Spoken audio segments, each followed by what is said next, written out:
전에 고통받던 자들에게는 흑암이 없으리로다. 옛적에는 주께서 스불론 땅과 납달리 땅이 멸시를 당하게 하셨더니 후에는 해변 길과 요단 저쪽 이방의 갈릴리를 영화롭게 하셨느니라.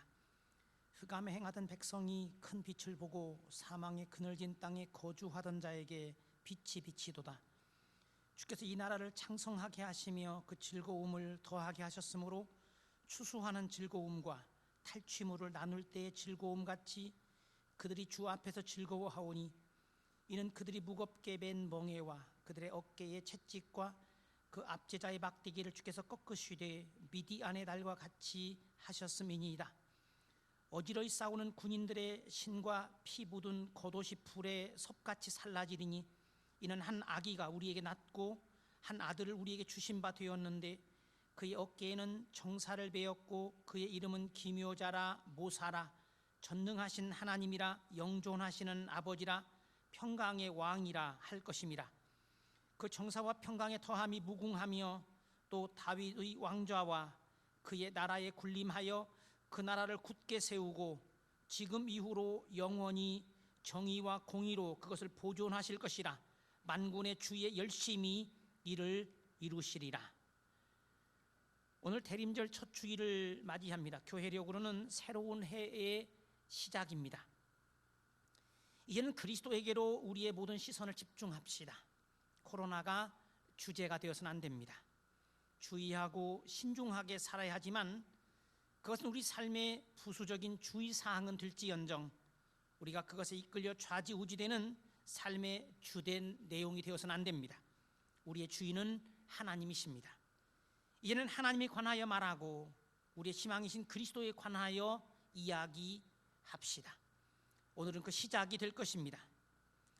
오늘 찬송은 첫 찬송을 제외하고 예배 중에 부르는 찬송의 절수를 좀 줄여서 한 절 또는 두 절 부르도록 하겠습니다. 적절하게 말씀을 드립니다. 이제 우리의 몸과 마음을 다하여 아들을 통하여 사람으로 이 땅에 우리에게 오실 우리 하나님께 성부와 성자와 성령의 이름으로 예배를 시작합니다.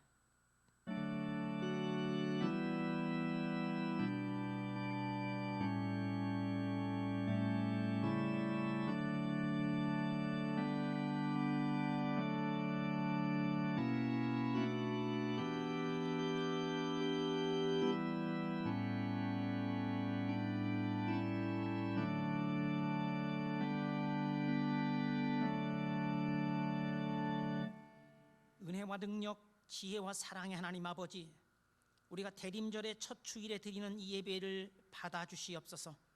이 예배 속에는 우리에게 베풀어 주시는 하나님 은혜에 대한 우리의 마음 저 깊은 속에서 솟아나오는 찬양과 함께 주님께 대한 우리의 감사와 사랑과 헌신의 다짐이 담겨 있습니다. 우리의 마음을 연락해 주시고 우리가 주의 영광을 위하여 드리는 찬양을 받아주시옵소서. 우리의 구주 예수 그리스도의 이름으로 기원하옵나이다. 아멘.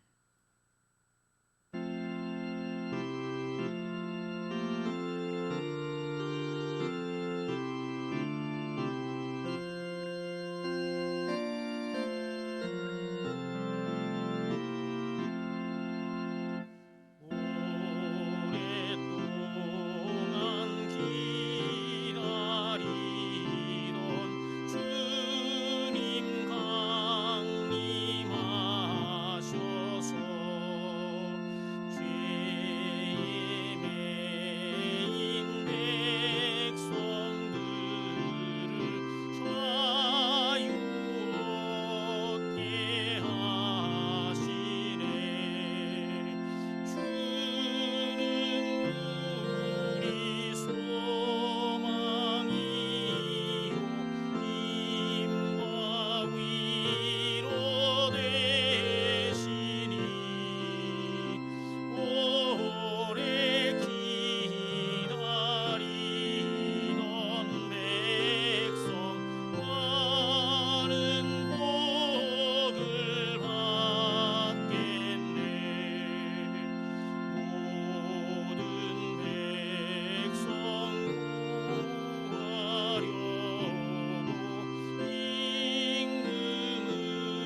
교동문 115번 구주 강림 첫 번째 교동문입니다.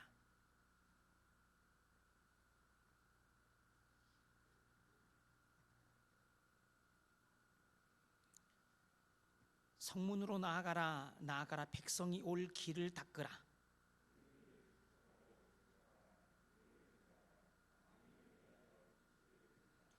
주께서 땅 끝까지 선포하시되 너희는 딸 시온에게 이르라. 보라, 내 구원이 이르렀느니라.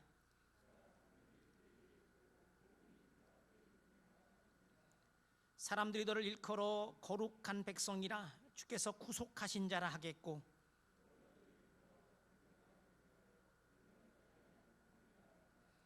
선지자 이사야의 책에 쓴 바 광야에서 외치는 자의 소리가 있어 이르되 모든 골짜기가 메워지고 모든 산과 작은 산이 낮아지고 모든 육체가 하나님의 구원하심을 보리라 함과 같으니라. 아멘. 회개 찬송 294장 1절과 3절입니다.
우리의 삶의 태도와 자세를 되돌아봅니다.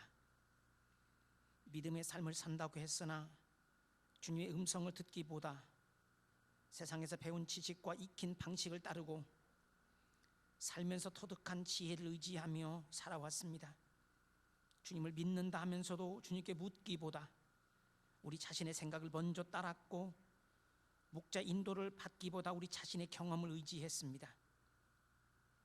그리하여 제대로 의식하지도 못한 채 우리의 신분을 망각했고 자의대로 살면서 자유로운 듯 사실은 죄의 노예로 살았으며 각자 올바른 길로 간다 여기며 그릇된 길로 지나가 진정한 삶의 길을 잃어버린 채 마지막에 멸망이 이르는 길로 걸어갔습니다. 이 깨달음 속에 저희가 머리를 조아립니다. 저희들을 구원하여 주신 주님의 안내를 받아 살면서도 자주 곁길로 가게 된 저희들을 불쌍히 여겨 주시옵소서. 그것 때문에 주님은 상처를 당하고 모욕을 감내하셔야 했으며 마지막에 목숨까지 내주셔야 했음을 자각하게 하시옵소서. 이 시간 하나님의 아들의 생명으로 우리의 죄값을 치라야 했음을 통해 우리의 허물과 죄 그리고 우리가 저지른 잘못이 얼마나 큰 것인지를 깨닫게 됩니다. 감히 용서조차 구할 수 없는 죄인들인 저희들이 이 시간 주님께 우리의 죄와 허물을 정직하게 고백하오니 하나님의 아들 우리 주님 예수 그리스도의 공로를 보시사 우리에게 긍휼을 베풀어 주시옵소서. 침묵 속에 참회의 기도를 드립니다.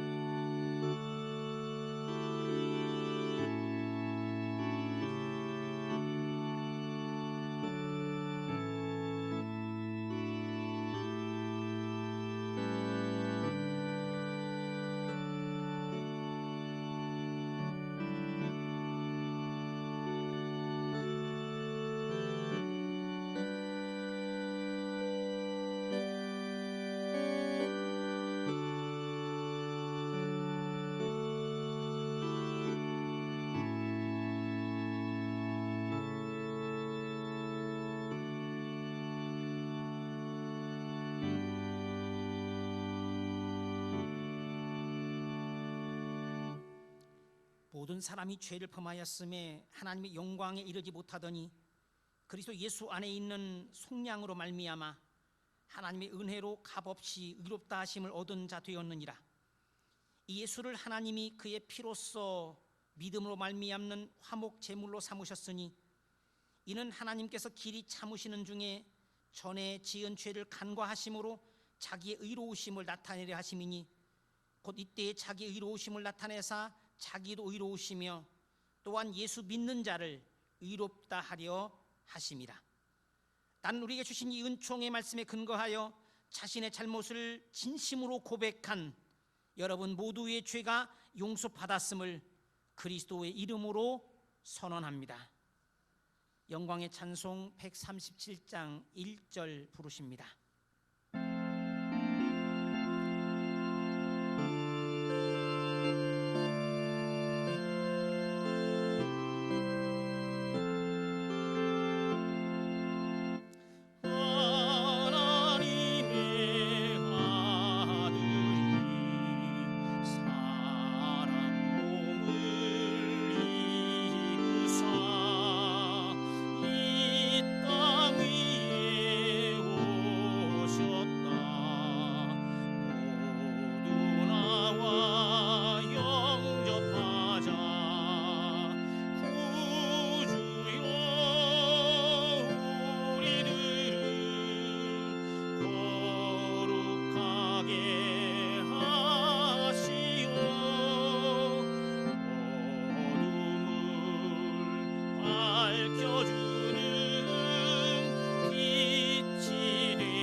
우리의 찬양과 경배의 유일한 주인공 되신 하나님, 이 시간 보잘것없는 주인이 주님 앞에 떨며 감히 섰사오니 긍휼을 베풀어 주시고 우리 예배를 받아 주시옵소서.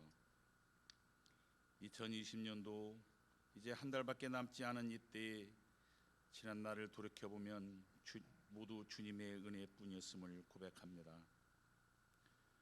누군가는 2020년은 버려진 해였다고, 희망이 보이지 않았다고 말하지만 주님의 사랑은 어제나 오늘이나 그리고 앞으로도 변치 않으시고 여전히 우리를 향해 있음에 감사합니다. 우리 모두가 주님의 사랑을 느끼고 그 사랑을 다른 사람들에게 나누게 하옵소서. 올해 초부터 기승을 부리던 코로나19는 11월 달이 되어도 종식되지 않고 이제는 청정지역이라고는 할 곳이 없을 만큼 전 지역에서 확산되고 있습니다. 불안에 빠진 이 백성들을 불쌍히 여겨주시고 주님의 날개 그늘 밑에 품어 주옵소서.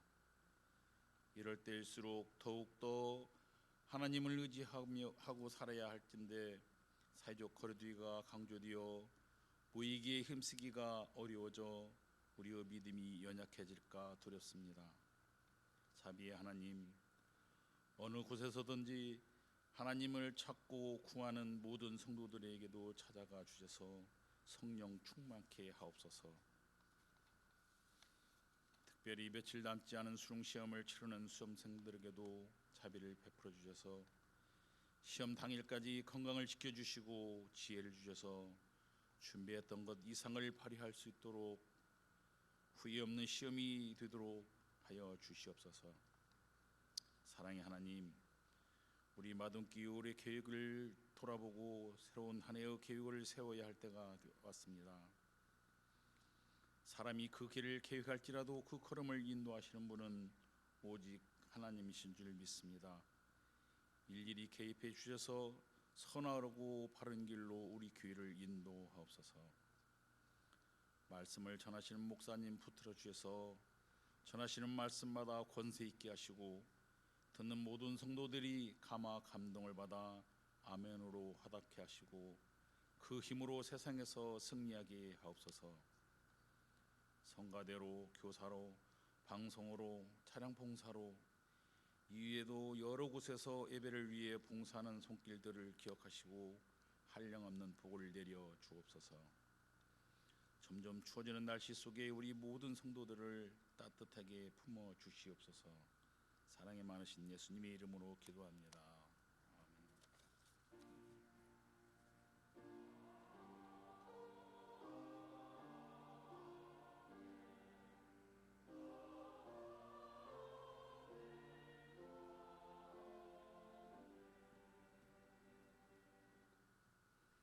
요한복음 1장 14절 한 구절을 봉독합니다.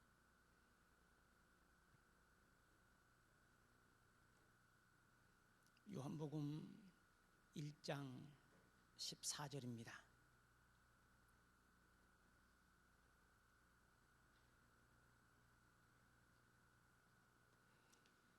말씀이 육신이 되어 우리 가운데 거하심에 우리가 그의 영광을 보니 아버지의 독생자의 영광이요 은혜와 진리가 충만하더라. 아멘.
기다림의 계절인 이 대림절에 우리는 누구를 기다리고 있고 그가 아기로 태어난다는 말은 무슨 의미가 있습니까?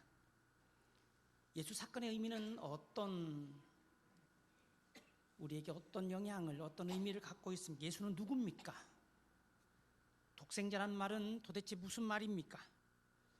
오늘의 구절이 말하려는 바는 하나님이 사람이 되셨다 또는 육신을 입으셨다고 하는 소위 화육이라고 하는 복음의 핵심 내용을 말해줍니다. 처음 교회는 그리스도 찬양가라고 부르는 이 빌립보서 2장 6절로 11절에서 이 복음의 내용을 화육과 십자가로 요약합니다. 특별히 빌립보서 2장 7절과 8절은 이렇게 이야기합니다. 오히려 자기를 비워 종의 형체를 가지사 사람과 같이 되었고 사람의 모양으로 나타나사 자기를 낮추시고 죽기까지 복종하셨으니 곧 십자가에 죽으심이라. 소위 이 화육과 십자가라고 하는 이 두 가지 복음의 핵심 내용을 교회는 두 개의 절기에 담아 기념합니다. 하나는 대림절과 함께 성탄절에, 그리고 다른 하나는 순환절과 함께 부활절에 집중적으로 기억합니다. 이 복음의 내용을 종합하자면 하나님이 사람이 되셨고 또 예수라고 하는 인물 속에 인간이 되신 하나님이 인간의 구원을 위하여 십자가를 지셨다고 하는 것입니다. 우리가 맞이하는 대림절의 복음은 무엇보다도 하나님이 사람이 되셨다고 하는 이 사실에 집중하며 그 의미를 되새기는 절기입니다. 하나님이 사람이 되었다는 말이 도대체 무슨 특별한 의미가 있습니까? 우리는 사실 생각하지 않은 채 자주 들어왔고, 그래서 어쩌면 귀너머로 마치 아는 듯 너무나 익숙한, 그래서 그것이 가진 혁명적 의미를 전혀 생각하지 않은 채 그저 그랬는가 보다 라고 하는 수준으로 여기고 있지만, 여기는 상상할 수 없는 구원의 놀라운 신비가 감추어져 있습니다. 하나님이 사람이 되었다고 하는 이것이 얼마나 놀랍고 말이 되지 않는 이야기인지 여러분 정말 알고 계십니까? 제가 이제 신이라는 말로 표현해 보겠습니다. 하나님, 신은 볼 수 있는 분이 아닙니다. 그는 하늘에 계시고 우리는 땅에 있고 그를 보면 누구나 죽습니다. 만나거나 접촉할 수 있는 상대가 아닙니다. 신은 근본적으로 인간과 가까이 하지 않는 존재입니다. 그는 멀리 있는, 그런데 그가 인간 가운데 주소지를 갖고 계시고 사람이 마치 그를 이웃 사람처럼 만날 수 있다고 하는 것은 말이 성립되지 않는 것이었습니다. 신이 인간과 함께 머문다고 하는 이 불가능하고 낯선 생각, 그가 자기 백성 가운데 머물며 그들의 통치자가 된다고 하는 이 얼마나 신을 인간으로 격화시키는 신성모독적이고 발칙한 발상이란 말입니까? 고대 이것이 얼마나 허무맹랑한 이야기고 너무나 놀라운 이야기였는지 정말 알고 계십니까? 신이 인간을 만들었다고 하는 것은 잘 알려져 있지만 인간을 만물의 통치자로 삼고 모든 식물들을 먹을거리로 주었다고 하는 것은 금시초문이고, 그 인간은 아브라함에게 찾아와 말을 걸었고 복을 주시고 자기 백성으로 삼겠다고 계약을 맺으시고, 그래서 그 언약에 신실하신 신이 그 백성의 후손을 억압하는 왕 바로에게 직접 재앙을 내리고 벌을 주고 자기 백성을 이끌어 전투를 지휘하여 적을 공격하고 전쟁 방법을 가르쳐 승리하게 하고, 그래서 백성들이 우리가 신의 백성이라고, 우리가 거룩한 백성이라고 하는 그것이 정말 가능이나 했단 말입니까? 오늘 극단적인 이슬람주의자들이나 주장하는 그런 내용이 아니란 말입니까? 인간은 신의 노예였습니다. 고대에는 모든 사람들이 인간이 그런 목적으로 만들어졌고, 인간은 신을 섬기고 신의 심부름을 하고 제사를 통해 먹을 것을 챙겨드림으로써 신의 기분을 맞추고 하는, 인간은 늙은 신을 보양하는 신의 노예였던 것입니다. 그래서 신은 인간에 의존하는 존재였고, 인간이 달래기도 하고 잘 꼬드겨 복을 내리게도 하고, 마치 친절하게 해서 노인에게서 돈을 끌어내는 것처럼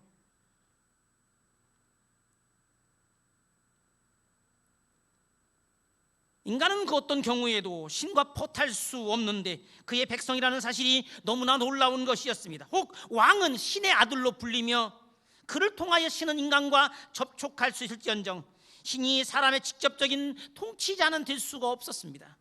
어느 민족도 신의 백성이라고 말할 수 없고 신의 군대라고 말할 수 없었어요. 그런데 그를 위한 제사장 나라요 거룩한 백성이 되는 소식이 전해진 것입니다.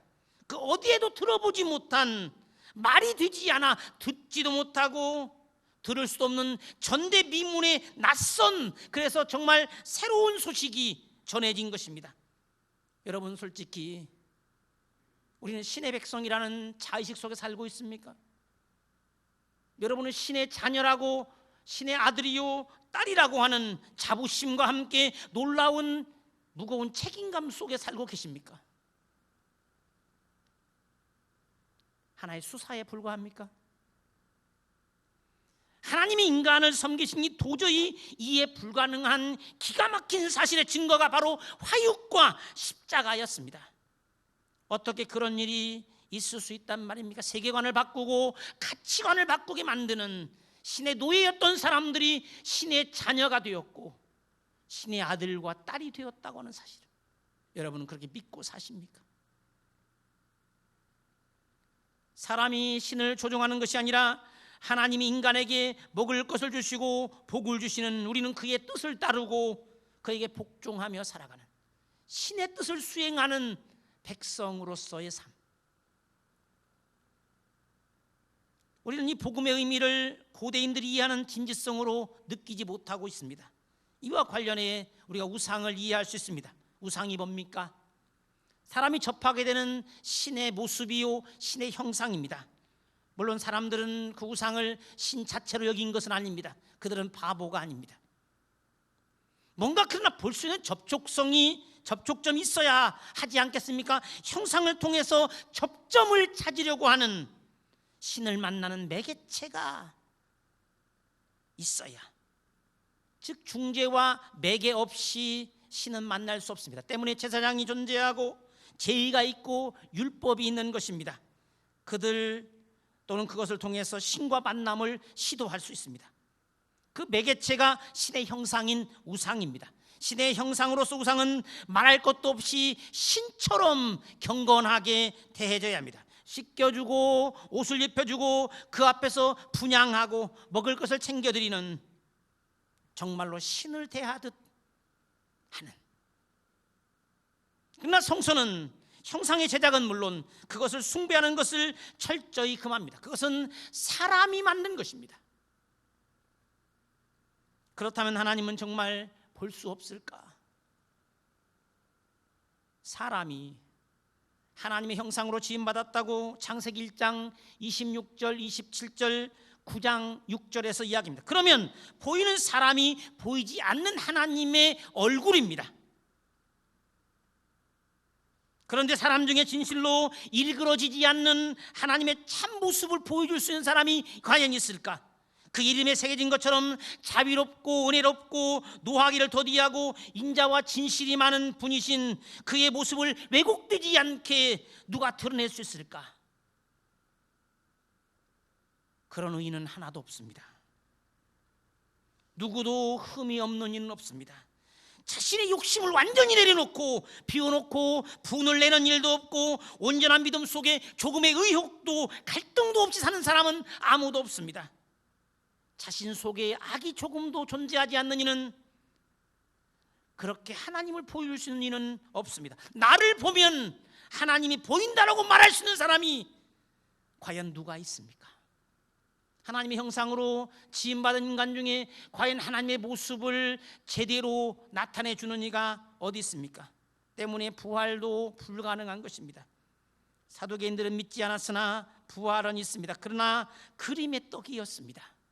부활은 의로운 자에게 주어지는 하나님의 선물이기 때문입니다. 여기에 예수 그리스도의 존재가 의미를 갖습니다. 예수는 하나님의 모습을 왜곡하는, 즉 그의 영광을 혼미하고 어둡게 일그러지게 하는 아담과 달리 온전한 하나님의 형상이기 때문입니다. 바울은 고린도후서 4장 4절에서 이렇게 이야기합니다. 그리스도는 하나님의 형상이다. 이 골로새서 1장 15절도 분명하게 이렇게 지적합니다. 그는 보이지 아니하는 하나님의 형상이시다.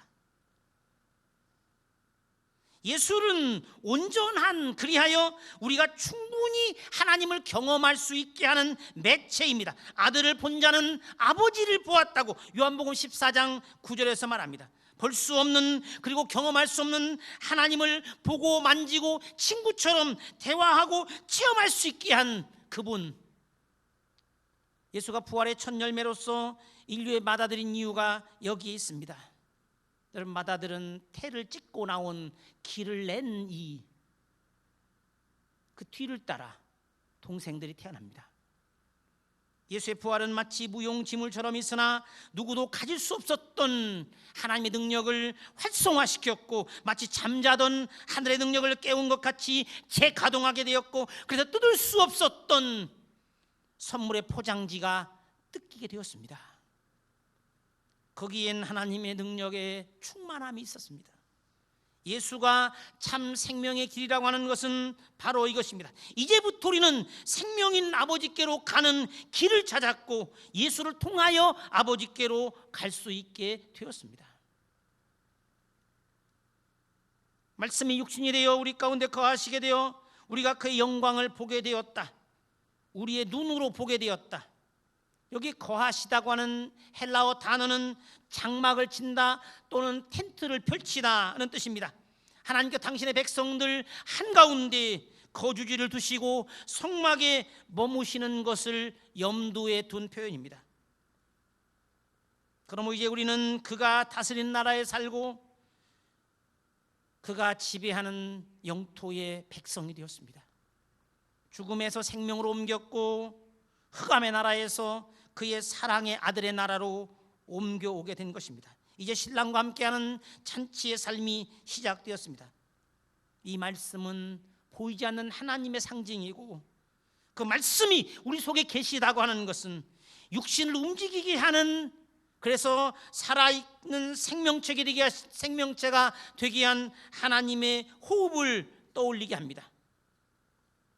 흙으로 빚은 인간에게 하나님이 호흡을 불어넣어 주심으로 그 흙은 살아있는 생명체가 되었습니다. 창세기 2장 7절의 말씀입니다.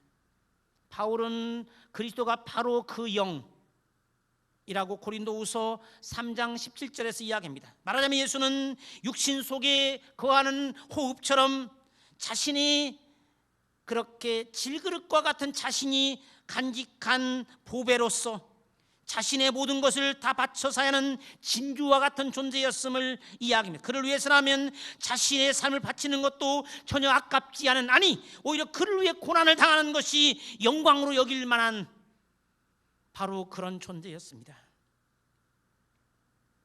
바로 예수는 영으로 우리와 함께 계시고 그 영은 우리에게 구원의 확신을 줍니다. 그리스도를 통하여 또 그의 영인 성령을 통하여 이제는 우리가 하나님을 이해할 수 있게 되었습니다. 주님의 뜻이 무엇인지를 깨닫게 된 것입니다. 예수는 우리를 친구라 부르십니다. 종은 주인이 하는 일을 모릅니다. 그저 명령에 따를 뿐입니다. 물을 수도 없고 물어서도 안 됩니다. 그런데 친구는 아버지께 들은 것을 모두 전달하고 전달받습니다. 우리는 바로 그 친구로서 주님을 기다립니다. 우리의 눈으로 직접 보게 되는, 이제 우리가 무엇을 기다리고 있는지가 분명합니다.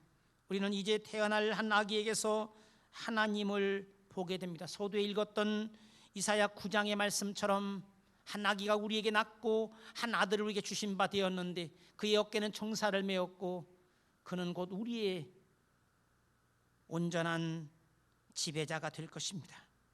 그 아기에게 하나님의 모든 것이 지워졌습니다. 서양에서는 성탄의 절기가 되면 이 크리스마스 트리와 함께 늘 구유가 있는 마구간을 설치합니다. 예수의 탄생을 시각화하는 것입니다. 우리의 대림절은 물론 예수 재림의 의미를 담고 있습니다. 대림절은 이미 왔고 다시 오실 예수를 기념합니다. 바울 자신도 얼굴과 얼굴을 대하여 볼 그것을 소망하며 무언가 희미하고 답답한 시간들을 견디어 나갑니다. 대림절은 그런 소망의 의미가 있습니다. 그의 화육은 처음 그리스도인들의 고백송인 그리스도 찬가가 말해주고 있듯이, 이미 말한 빌립보서 2장 6절로 11절에서 밝혀주고 있듯이 십자가와 분리될 수 없습니다.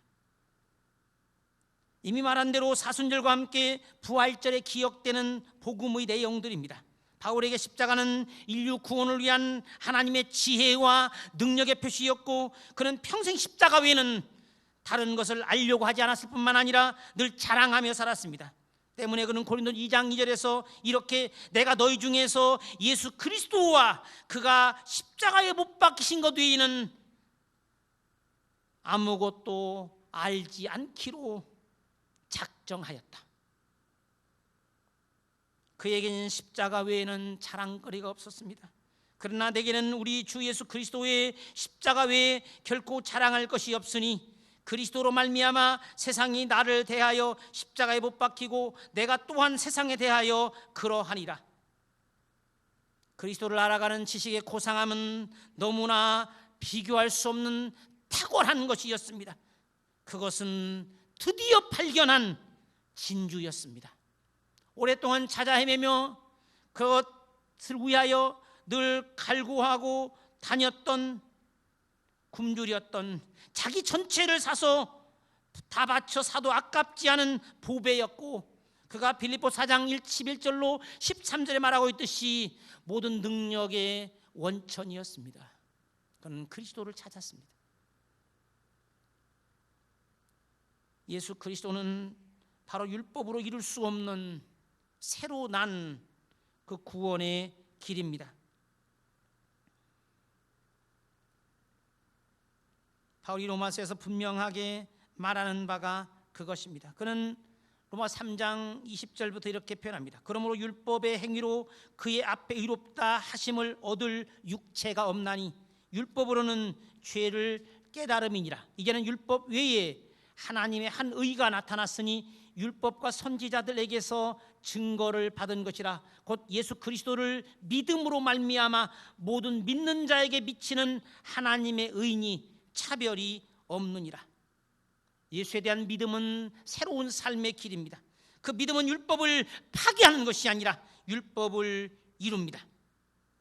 때문에 그는 이 로마 3장 마지막 절에서, 그런즉 우리가 믿음으로 말미암아 율법을 파기하느냐? 그럴 수 없느니라. 도리어 율법을 굳게 세우느니라. 율법을 통하여 구원을 받는 것이 아니라 이미 구원받은 이로써 우리는 율법을 지켜나가고 하나님의 자녀로 형상으로 선택받은 이로써 그것을 지켜가고 보존하기 위하여 애쓰는 것입니다. 하나님의 인간 되심의 메시지를 담은 화육은 바로 십자가를 통하여 실현됩니다. 하나님께서 준비하신 화목 제물로서 이해되는 사건입니다. 그런 이 땅에 그 제물이 되기 위하여 인간이 되셨고,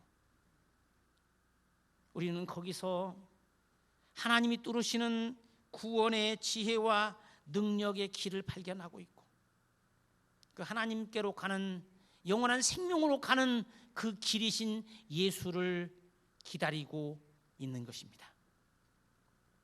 하나님 아버지, 우리는 주님을 기다립니다.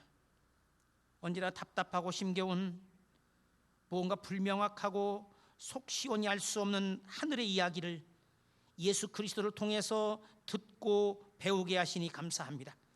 이 대림절이 우리에게 예수를 갈망하는 기회가 되게 하시고 하나님의 선물을 간절히 기다리는 소중한 시기가 되게 하여 주시옵소서. 우리 구주 예수 그리스도의 이름으로 기도하옵나이다. 아멘. 찬송가 201장 1절 부르십니다.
전능하사 천지를 만드신 하나님 아버지를 내가 믿사오며 그 외아들 우리 주 예수 그리스도를 믿사오니 이는 성령으로 잉태하사 동정녀 발에게 나시고 본디오 빌라도에게 고난을 받으사 십자가에 못 박혀 죽으시고 장사한 지 사흘 만에 죽은 자 가운데서 다시 살아나시며 하늘에 오르사 전능하신 하나님 우편에 앉아 계시다가 저리로서 산자와 죽은 자를 심판하러 오시리라. 성령을 믿사오며 거룩한 공회와 성도가 서로 교통하는 것과 죄를 사하여 주시는 것과 몸이 다시 사는 것과 영원히 사는 것을 믿사옵나이다. 아멘. 찬송가 403장 3절 4절 부르십니다.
은혜와 사랑의 하나님 아버지, 11월의 마지막 주일에 우리는 우리 주님 예수 그리스도를 기다리는 대리임절을 맞이합니다.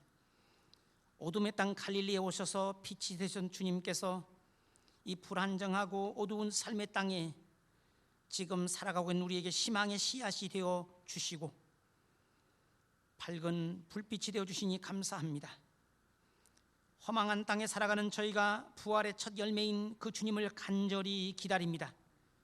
코로나의 짙은 그림자를 통해서 우리가 살아가는 땅의 현실을 제대로 보게 하셨고 불확실함과 불안, 염려와 두려움으로 마음의 자유를 제한당한 채 노예처럼 사는 우리를 구원하시고 영혼과 양심의 자유를 주시는 주님을 기다립니다. 원하지만 그렇게 살 수 없는 욕망으로부터 벗어날 수도 없고 미움이나 불안을 내던질 수도 없는 저희들에게 주님이 구원의 길을, 평안과 기쁨을 선물해 주시나이다. 어떻게 인생길을 가야 할지 갈팡질팡하는 저희들에게 목자를 보내주셔서 우리를 위하여 목숨까지 바쳐가며 우리 삶과 혼을 약탈하려는 살아온 짐승들과 악한 세력들로부터 지켜주시고 푸른 초장과 쉴만한 물가까지 인도하게 하시니 우리가 어떻게 그 은혜를 충분히 감사할 수 있겠습니까? 우리가 누구를 기다리고 있는지를 자각하게 하여 주시옵소서. 전혀 들어보지 못한 이 천대비문의 기쁜 소식을 우리가 듣게 되었사오니 얼마나 감사한지. 깊은 탄식과 한숨의 삶에서 우리를 건지실 주님을 간절히 열망하고 기다리게 하시옵소서. 비참하게 끝날 우리 육적 삶의 모습을 제대로 볼 수 있도록 눈을 뜨게 해주시고 우리의 모든 문제의 해결자이시며 깊은 절망의 골짜기를 즐거운 노래 소리 가득한 잔치마당으로 바꿔주실 주님을 기다리게 하여 주시옵소서. 지옥 같은 세상에 살지라도 거기서 하늘의 온기를 느끼게 하시고 칠흑 같은 현실 속에서도 밝게 빛나는 샛별을 바라볼 수 있도록 우리의 믿음의 통로를 넓게 열어 주시옵소서. 예수로 인하여 위협에 굴하지 않고 두려움을 이기고 매일이 신나고 행복한 나날이 되게 하여 주시옵소서. 이 땅에서 천국을 맛보며 소망에 가득 차 흔들리지 않는 믿음의 삶을 꿋꿋하게 살아가게 하여 주시옵소서. 우리의 시선이 주님에게 고정되게 하시고 주님의 뜻만이 우리의 궁극적인 관심사가 되게 하시며 우리가 오직 주의 음성에 귀 기울이며 이 땅을 담대하고 씩씩하게 살아가게 하여 주시옵소서. 이 땅에서 우리에게 주어진 시한까지 조금도 후회 없이 살아가도록 주님이 인도자와 동행자가 되어 주시옵소서. 이번 주에 대입 수능이 있습니다. 주님, 믿음을 가진 젊은이들의 앞길을 열어주셔서 그들이 더 깊고 넓은 배움을 통하여 주님께서 필요로 하는 일에 쓰임되게 하여 주시옵기를, 그 기회를 허락하여 주시옵기를 원하옵나이다. 우리 교회에서도 수능에 참여하는 고3 학생들이 있습니다. 주님, 그들의 이름을 불러주시고 그들이 시험을 보는 그 수능의 장소에 같이 가주시옵소서. 이 시간도 주님께 드려진 아름다운 예물을 연락해 주시고 우리의 모든 삶을 거기 실어드리오니 주님께서 우리를 주님의 뜻대로 사용해 주시고 우리 인생을 책임져 주시옵소서. 우리로 하여금들 주님과 함께하는 동행의 기쁨과 영생의 소망 속에 살아가도록 우리와 같이 하여 주시옵소서. 우리 구주 예수 그리스도의 이름으로 기도하옵나이다. 아멘. 하늘에 계신 우리 아버지요, 이름이 거룩히 여김을 받으시오며 나라가 임하시오며 뜻이 하늘에서 이루어진 것 같이 땅에서도 이루어지이다. 오늘 우리에게 일용할 양식을 주시옵고 우리가 우리에게 죄 지은 자를 사하여 준 것 같이 우리 죄를 사하여 주시옵고 우리를 시험에 들게 하지 마시옵고 다만 악에서 구하시옵소서. 나라와 권세와 영광이 아버지께 영원히 있사옵나이다. 아멘.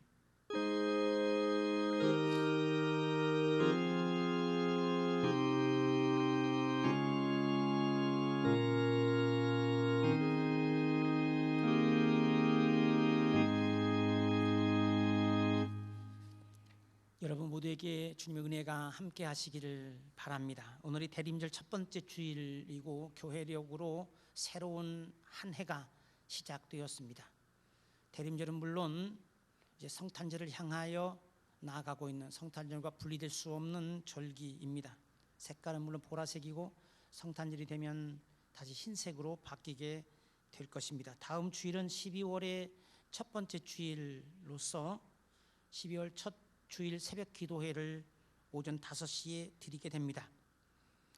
우리는 지난 시간들을 하나님께 감사하고 그의 동행에 대하여 살해하고 또 물론 그의 인도와 보호와 동행에 감사하고 또 새롭게 주어지는 한 달, 우리에게 불확실한 그러나 그 인도 속에 그의 동행 속에 살아갈 수 있기를 위하여 또 그 한 달을 의탁하는 소중한 기회가 될 것입니다. 다음 주일 예배 시에는 성찬식을 거행합니다. 본 예배의 1부와 2부 때에 성찬식을 거행하도록 합니다. 연말 단계가 오늘 오후 예배 후에 목양실에서 있습니다. 특별히 이번 목요일에 대입 수능을 앞둔 수험생들을 위하여 기도해 주시기를 바랍니다. 우리가 함께 위하여 기도합시다 라고 하는 이 8번 제목 아래에도 넣어두었지만 여러분 이거 중요한 기회입니다. 함께 기도해 주시기를 바라겠습니다. 또 성탄 장식을 설치하는데 애써주신 우리 장로님들 또 안수 집사님들 우리 청년들에게 감사를 드립니다. 여기 주보에 실지 않았지만 익산 장로회 실행위원회가 오는 토요일 12월 5일 오후 5시 30분에 이리 제일교회당에서 있습니다. 참조해 주시면 감사하겠습니다. 다 함께 패찬송 104장 1절 부르십니다.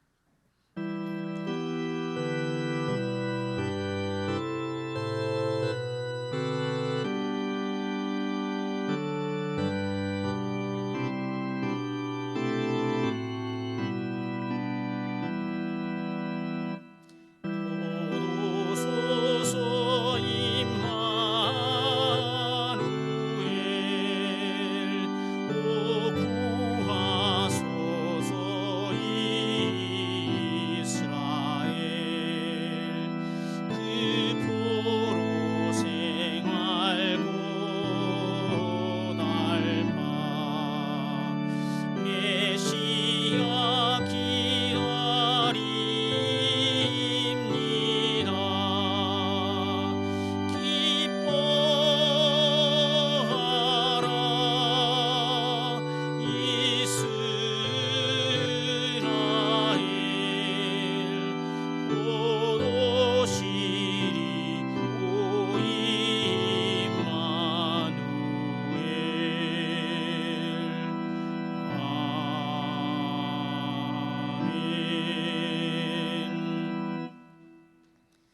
말씀이 육신이 되어 우리 가운데 거하심에 우리가 그의 영광을 보니 아버지의 독생자의 영광이요 은혜와 진리가 충만하더라.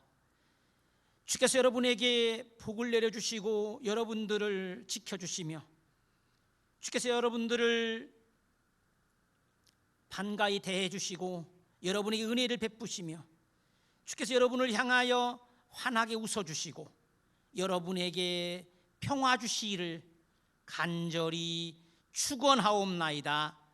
아멘.